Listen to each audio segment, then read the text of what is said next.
Bagaimana kabar kalian? Semoga tetap sehat dan selalu semangat ya. Nah, pada pertemuan kita kali ini, kita akan membahas masalah struktur sosial, diferensiasi, dan stratifikasi sosial. Yuk, semangat belajar! Pokok bahasan ini termasuk dalam KD 3.3, perbedaan, kesetaraan, dan harmoni sosial. Adapun tujuan pembelajaran yang diharapkan akan kalian peroleh adalah memahami konsep perbedaan dan kesetaraan sosial, memahami konsep harmoni sosial, dan mampu mengidentifikasi perbedaan dan keberagaman sosial yang ada di masyarakat. Anak-anak, pernahkah kalian menemukan perbedaan dalam kehidupan sehari-hari?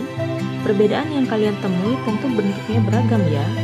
Nah, hal tersebut merupakan hal yang wajar loh. Perbedaan tadi lahir dari struktur sosial atau pola-pola yang mengatur kehidupan sehari-hari di masyarakat. Tahukah kamu, dalam struktur sosial terdapat dua konsep penting yang membedakan masyarakat berdasarkan hak dan kewajibannya. Dua konsep tersebut adalah status dan peran. Struktur sosial mengandung dimensi perbedaan sosial, baik yang bersifat vertikal berupa stratifikasi sosial maupun yang bersifat horizontal yaitu diferensiasi sosial. Diferensiasi sosial adalah pembedaan masyarakat secara horizontal, sehingga tidak ada kelas sosial yang timbul akibat diferensiasi sosial. Dalam diferensiasi sosial, masyarakat dikategorikan berdasarkan perbedaan-perbedaan yang setara, seperti perbedaan berdasarkan ras, perbedaan berdasarkan suku bangsa,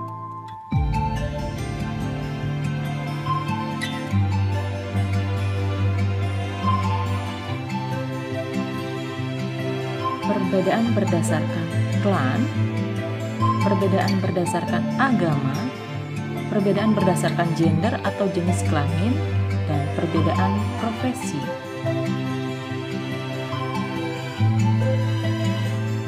Stratifikasi sosial merupakan sistem pembedaan status anggota masyarakat ke dalam lapisan-lapisan secara hierarkis. Perwujudan lapisan sosial dalam masyarakat dikenal dengan istilah kelas sosial. Kelas sosial terdiri atas kelas sosial tinggi atau upper class, kelas sosial menengah atau middle class, dan kelas sosial rendah atau lower class. Stratifikasi sosial didasarkan oleh sesuatu yang dianggap bernilai atau berharga pada masyarakat, seperti keturunan, pendidikan, kekayaan, dan kekuasaan. Dalam kehidupan sosial Hindu-Bali, masyarakat dibedakan berdasarkan kastanya, yaitu kasta Brahmana, Ksatria, Waisya, dan Sudra. Keturunan Brahmana lah yang berada pada lapisan tertinggi dan dihormati. Dalam sistem kenegaraan presidensial, secara eksekutif, presiden adalah orang nomor satu yang berkuasa pada suatu negara. Kekuasaan berkaitan dengan kemampuan seseorang dalam menentukan kehendaknya kepada orang lain. Kekuasaan didukung oleh unsur lain seperti kedudukan atau posisi dalam masyarakat. Dalam masyarakat yang menghargai ilmu pengetahuan, orang yang memiliki tingkat pendidikan tinggi akan lebih mendapatkan penghargaan yang lebih besar.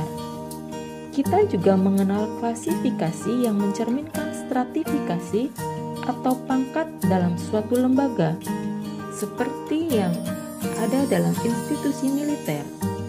Prajurit terklasifikasi ke dalam beberapa strata sosial, yaitu perwira, bintara, dan tamtama.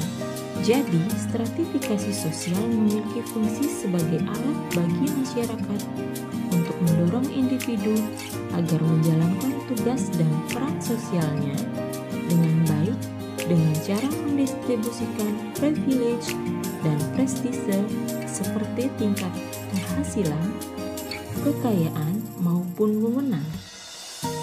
Stratifikasi sosial akan menyusun, membagi, mengatur, dan mengawasi individu dalam strata yang ada. Setiap individu diberikan kesempatan mengisi strata dan peran sosial tertentu kemudian menjalankannya sesuai dengan nilai dan norma yang berlaku, sehingga tercipta kehidupan sosial yang baik. Konsekuensi stratifikasi sosial pastinya akan menyebabkan sebuah penghargaan yang diberikan masyarakat terhadap masing-masing individu akan berbeda-beda. Menarik sekali ya anak-anak, meskipun ada perbedaan di masyarakat, kita tetap harus saling menghargai satu sama lain ya. Tumbuhkan rasa toleransi dan selalu jaga kesatuan dan kesatuan.